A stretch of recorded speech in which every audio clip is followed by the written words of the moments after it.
Comrades, the US pivot to Asia, or more accurately, the preparations by US, Australian and Japanese imperialism for war against China, threatens the future of humanity.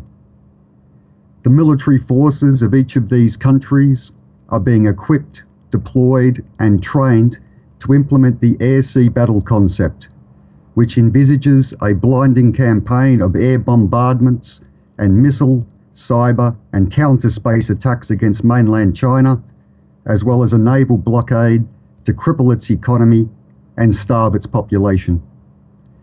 The assault would seek to destroy military installations and command centres, satellites, communication systems and power grids, and in the process devastate Chinese cities and slaughter an untold number of civilians. The recklessness involved is reflected in various war studies being published in US strategic and military circles. A recent one, published on April the 1st by the US National Defense University, asserts, although conventional strikes on mainland China would be escalatory in design, they would not inevitably lead to nuclear escalation. In other words, the American ruling elite, backed at this point by its Japanese and Australian allies, is prepared to risk nuclear war to achieve its ends. Washington will not stop in the drive to subjugate China and its vast labour resources to the untrammeled domination of US banks, investment houses and corporations. In the face of the war danger, the Chinese working class cannot leave its fate in the hands of the Chinese Communist Party regime. The CCP is the political representative of the Chinese bourgeoisie. It is organically hostile to any struggle against imperialism based on the working class, because that would directly threaten its own material interests and its rule. The CCP took power in 1949 under the leadership of Mao Zedong and established a state modelled on the bureaucratic Stalinist regime in the Soviet Union. It claimed it would abolish the vestiges of colonialism and lift the Chinese masses out of backwardness. Instead, the nationalist policies of Maoism, based on the Stalinist theory of socialism in one country, led within just 23 years to Mao's overtures to US imperialism and the subsequent restoration of capitalism. Under Deng Xiaoping and his successors, the CCP collaborated with Washington to integrate China into the world order dominated by the United States. Today, China is world capitalism's primary cheap labour manufacturing platform and the source of vast profits for transnational corporations, as well as for the new Chinese bourgeoisie, which has largely emerged out of the Communist Party hierarchy. The CCP-linked Chinese capitalists have amassed immense fortunes. Out of a population of 1.35 billion, there are now some 450 billionaires, more than 60,000 individuals boasting over 200 million in personal wealth, and 2.5 million US dollar millionaires. In contrast, some 400 million people, especially rural peasants, live in poverty, and hundreds of millions of industrial and so-called migrant workers endure low wages and harsh conditions.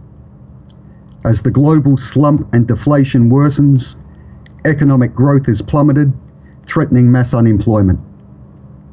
The CCP still refers to this state of affairs as, quote, socialism with Chinese characteristics.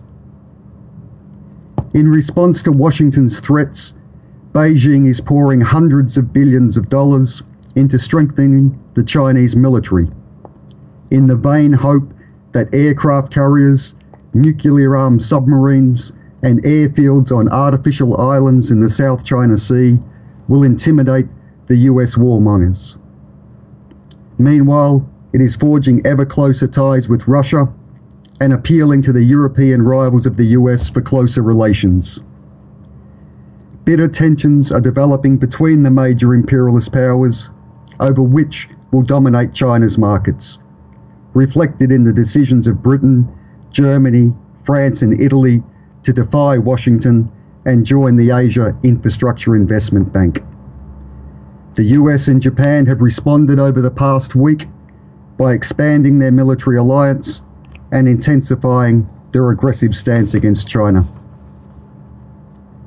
As the danger of military conflict mounts and domestic class antagonisms grow, the CCP promotes nationalism, anti-American sentiment, and anti-Japanese chauvinism in order to divide Chinese workers from their only ally in the struggle to prevent war and to win their social and political rights, the workers of the United States, of Japan, of Asia, and of the world.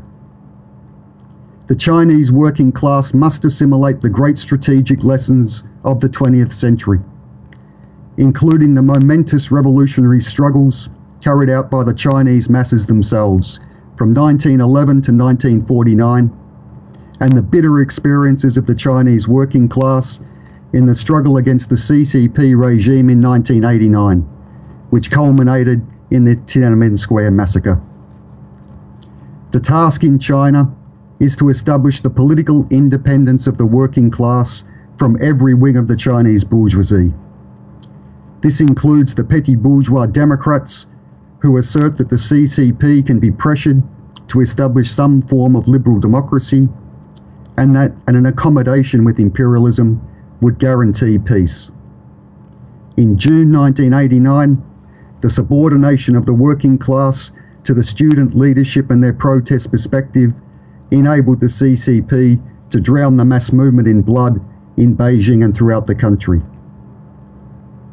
The working class must also resolutely oppose the reactionary advocates of national self-determination and separatism in Tibet, Xinjiang and other regions of China, who serve as the political agents for so-called humanitarian imperialism, aimed at plunging the country into chaos and civil war and providing the pretext for intervention.